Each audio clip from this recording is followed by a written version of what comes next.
Hello everyone, today I'm going to show you my crystal cleaning routine. So it's not as complicated.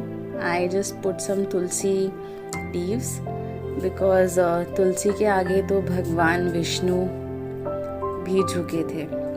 So ये मेरे crystals हैं, rose quartz, and then this water. Sound of water is very soothing.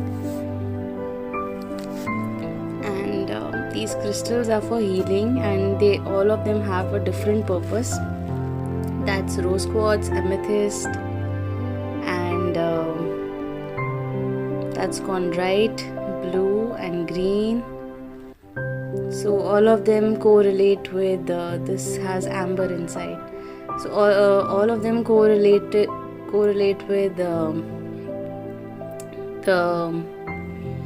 different chakras of the body.